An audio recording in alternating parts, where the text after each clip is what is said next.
If you've had a difficult childbirth experience, it can be hard to know where to start in recovering from that. You might not be getting the validation and support that you need from your loved ones. And people have a way of saying things like, at least you had a healthy baby, which can feel incredibly dismissive. My name's Allison Lorne. I'm a certified nurse midwife, and I help people in recovering from difficult and traumatic childbirth experiences. I've just completed my first workbook, and it's a companion piece to my 5-step process in rewriting your birth story. It's available for purchase on my website, and I'll put that link in the description. The 5-step process is about taking your birth story and finding a way to create a new story that feels more empowering and highlights your heroism and resilience. Now, about 20% of people will say that they feel mistreated in their maternity care in the United States. Another 45% of people report some element of trauma in their childbirth experience. So it's not uncommon to feel like you had a difficult birth. Unfortunately, if we just leave that, put it on a shelf, it can come back to haunt us. Not healing from these kinds of experiences create a traumatic signature in the psyche.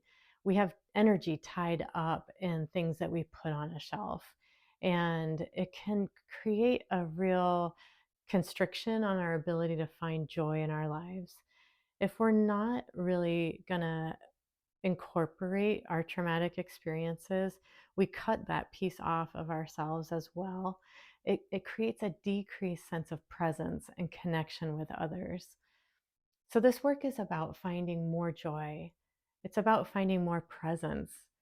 It's about finding more connection with your loved ones. And I'm meaning that about the newborn baby and your other children as well. They're so incredibly sensitive to when you're present and when you're not. They know if you're numbed out, and they know if you've cut off access to parts of yourself. They want full access to all of you. They don't really understand how we as adults choose to protect ourselves by trying to cut off parts of ourselves that are difficult to deal with. Babies are just fully open for all parts of the experience. We have this human spectrum of all our emotions, and joy and pain being on opposite sides. When we're cutting off pain, we're also cutting off joy. When we're cutting off pain, it's like, of course, you don't want to feel pain. It's totally natural. And in the postpartum period, you might feel like you have a lot of demands on your time and energy. But this work is best done the sooner the better. There's been studies that show just one face-to-face interview with a provider within 48 hours that asks people how their birth went helps people integrate the birth experience. Unfortunately, we're just neglectful in our current culture in the United States for helping people recover in their emotional and mental well-being following a difficult birth. We're just glossing over and trying to focus so much on functional parenting and making sure that the baby's healthy and normal and happy, that we're neglectful of mom.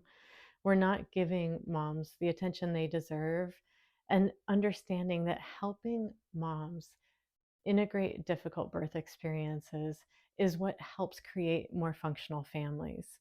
This is the fabric of society. We want to teach our children healthy coping mechanisms for dealing with difficult emotions. And you're the best model for this. They learn from you and they look up to you. And if they see your way of coping as just cutting it off, that's what they learn to do also. What we want to do is open our hearts and expand into a capacity to hold all of our emotionality. And we're not meant to do that alone. It's more effective to do that in support. My online community is built around a group of people that have gone through similar experiences to you, that know what it's like and have the courage to do this work because they understand the benefit of doing this work. The group is uplifting, it's supportive, it's positive. When you tell your story, there's no sense of competition that other people are going to come in and try to tell other stories that are even worse than your story. Finding true witness and support in telling your story is And having people that can hold that space for you, that are comfortable enough with their own emotions, that they understand holding space for others isn't about chiming in with their own experiences. It's not about trying to talk somebody out of feeling something uncomfortable. In order to hold space for others, we have to be willing to hold space for those feelings within ourselves as well.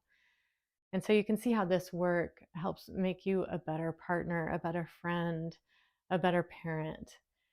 Really being able to hold the space for yourself is learning how to hold space for others as well. Healing your birth story is so significant because you're the one that's going to hear that story again and again and again every time you tell it. You're going to hear it, and your own subconscious is receiving the message every time you tell that story of how you view yourself in that story. You're reinforcing your self image. And whether you feel like you were a victim of circumstance or perhaps done wrong by others, or whatever the sense of perhaps shame or incompetence there is tied up in that story, of which I've heard so many, then really when we heal that birth story and we start telling that story from a voice of empowerment and heroism, you're serving yourself, you're increasing your self compassion, you're increasing your self confidence. You're also leading the way for others to understand that birth can be an incredible transformative experience, and that healing from a challenging birth, healing from something that's overwhelming, healing from something that may have been really negative, is one of the best things that you can do for your personal development. When we're talking to expectant moms, so often people are telling them negative stories and horror stories of birth. And you could be a voice of inspiration and hope for others. Again, bringing this back into the home, when we do this healing work, we're also uplifting our children and our partners and showing them that it's possible to overcome and have resilience in the face of adversity. I am so proud of you for getting this far, for watching this video, for collecting resources, for knowing that there's work out there that can help support you in your healing journey. Please download my free postpartum care checklist. It's full of tips and tricks to help you create more comfort and ease in the postpartum period. My workbook is available for purchase now, and it's on my website with the link in the description. If you'd like to join our program, visit my website and fill out an application. The online community is a screened group of individuals that are focused on the uplifting and supportive environment necessary for true healing to occur.